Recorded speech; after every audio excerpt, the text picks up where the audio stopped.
afternoon. Thanks for joining us across the fence. I'm Fran Stoddard. The number of electric vehicles registered in Vermont is at an all-time high. According to the Department of Motor Vehicles, there are 3,350 all-electric vehicles in the state and another 3,225 that are plug-in hybrids. That means there are now 6,585 electric vehicles registered in Vermont, which is twice as many as just 3 years ago.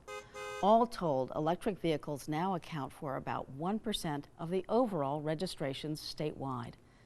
The growth in electric vehicles in Vermont has prompted a senior student at the University of Vermont to research the characteristics that affect electric vehicle adoption rates. The student researcher presented her findings during UVM's recent undergraduate research conference. My name is Aubrey Ferris. I'm from McKinney, Texas. I go to the University of Vermont and I'm in the College of Engineering and Mathematical Sciences. I'm a civil engineering major. This summer, I extracted 5 sets of data: census data, economic jobs data, political. My research was analyzing specific characteristics of Vermont communities that affect electric vehicle adoption rates. So you're trying to find out who buys electric cars? Yes, so like what specific regions of Vermont may have higher adoption rates than others. Did you find varying characteristics around the state? Was it a rich study? Yeah. What did you learn? One specific characteristic that had a massive effect on electric vehicle adoption rates was the 2020 election results. So typically people with maybe a higher income or voted for Biden in the 2020 elections tended to have a higher possibility of adopting electric vehicles, and obviously the Burlington area had a high adoption rates, and places maybe more rural in like the Northeast Kingdom had lower electric vehicle adoption rates. And you learned that by some of your research cross-working with zip codes, I understand? Yes. So each specific data set that I used was pulled from a specific geometry. So there's block groups, blocks, and zip codes and precincts, and I basically crosswalked them all into one specific geometry and created percentages of characteristics in each zip code. So, can this be built on? What happens to this? Is this project done? Is this research done, or does it need someone, either you or someone else, to come along and pick up on it? Yeah, definitely. So my analysis isn't fully complete. There's a lot of limitations to the analysis that I did. Partly because the small rural nature of Vermont, was that part of it? Yes, and also the time frame in which I was doing research. So there is a lot of additional research that can be done, including multivariate modeling, which would isolate each specific variable and have more accurate results on whether or not it's statistically significant. We can also add spatial features such as, say, a car dealership in Burlington, 7 car dealerships sell electric vehicles versus maybe in Rutland only 1. So that could also affect electric vehicle adoption rates. The UN actually recently released an article saying that the United States and the world is in code red in terms of global warming and climate change. So I think my piece of advice is adopt electric vehicles, whether it's electric vehicles or just sustainable life practices. I think that's incredibly important for future generations. I think this experience has been the first real kind of experience in research and I guess in the real life engineering world. And maybe for the past 4 years, it's been difficult to kind of understand where my path is and if I'm capable enough. And this research program has made it very, I guess, apparent that this is something I can pursue and something I can achieve as well. The analysis only compares 2 variables and does not account for multiple variables affecting each result. I think a lot of us women in STEM have imposter syndrome, and we gotta... What does that mean? Imposter syndrome, like maybe not feeling capable enough because we're women in engineering in a male-dominated field. So pursue that. keep going. It's so incredibly rewarding to conduct research and be a part of the changing of the world.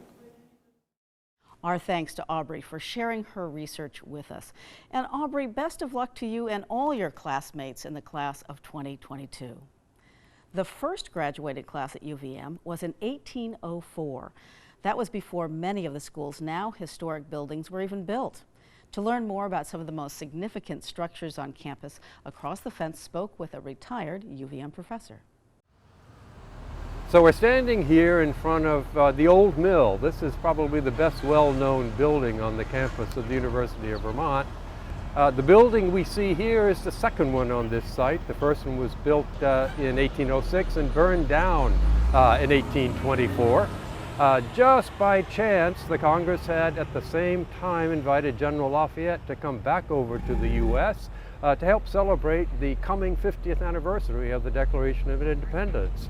So General Lafayette came to Burlington, as well as many other places in the country, and he laid this cornerstone of Old Mill, and you can still read it, laid by General Lafayette, June 29, 1825. This building, as I said, was the second one. It was expanded in the 1880s by a generous gift of Mr. John Howard, of a well-known family who has contributed a lot to the whole Burlington area. And you'll see his bust right in front of Old Mill. This new building, constructed in 1825, originally had a gold dome. But when it was expanded in the 1880s, down came the dome, the roof was raised, and a big tower was constructed. And that tower, of course, exists today. It's the symbol of the University of Vermont. You see it on signage and letterheads and all over the place.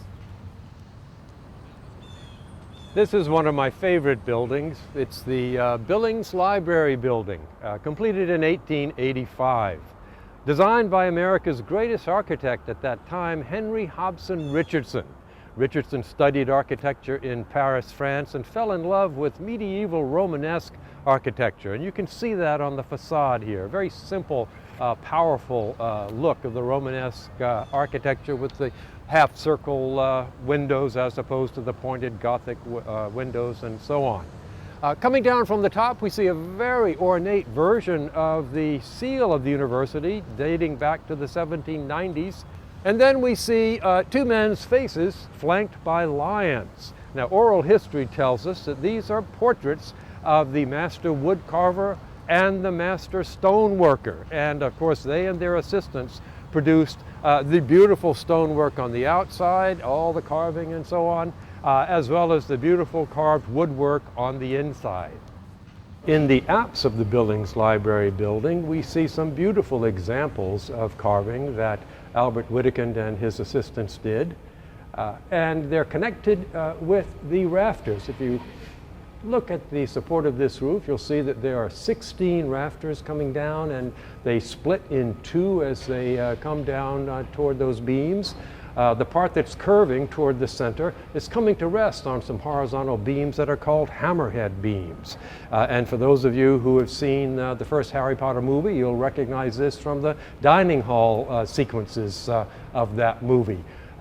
On the outer faces of each hammerhead beam are beautiful carved geometric leaves and flowers. Each one is different. So we've got 32 very fine carvings of decoration on these hammerhead beams. For me, the most beautiful piece of carving in this building is the fireplace and mantelpiece in this central space, all carved by Albert Whittekind and his assistants out of oak. And you see that there is the portrait of Mr. Frederick Billings on the mantelpiece. Mr. Billings was a native of Vermont, born in the area of Woodstock, and he, of course, is responsible for the very generous gift to the university that permitted the construction of this building in 1885. Probably UVM's most famous graduate was the psychologist philosopher John Dewey. Graduate of the university in 1879, born in Burlington, just a few blocks from the campus. After he obtained his PhD, he did path-breaking research essentially into how people learn, especially children, at the University of Chicago. And he discovered something that we sort of take for granted today, that is learning by doing. John Dewey passed away in 1952. He had been born before the Civil War, so his life spanned pre-Civil War America all the way up to the nuclear age. When the second Mrs. Dewey passed away in 1970, following his wishes as well, her will instructed the executor to ask the University of Vermont if it would like to be their final resting place, which of course is a great honor. And that's why today, just outside the north wall of the Ira Allen Chapel, we have the resting place of the urns of Dr. John Dewey and Mrs. Roberta Dewey, with a very simple memorial stone. The Ira Allen Chapel may be the most dominant building on UVM's campus because of the very tall bell tower. It was a gift of UVM graduate James Wilbur, who was also an amateur historian. He did a lot of work on the life of Ira Allen, published a biography of Ira Allen, donated the funds for the very fine bronze statue of Ira Allen, which is located on the green, and then in the mid-1920s donated this chapel. This building also was designed by America's probably greatest architectural firm at that time, the firm of McKim, Mead, and White. Ira Allen sort of fell into obscurity in the 19th century. The university didn't talk too much about him. Ira had a very colorful life, had a lot of property ownership difficulties. He did donate the land, most of which now constitutes the UVM green in the immediate border. However, he wandered away from Vermont and ended up his life, unfortunately, in dire circumstances in Philadelphia, and is buried in an unmarked grave. He passed away in 1814. Ira did found the University of Vermont de facto, and we'll certainly not forget his name today, in part because we've got this beautiful building reminding us of his accomplishments.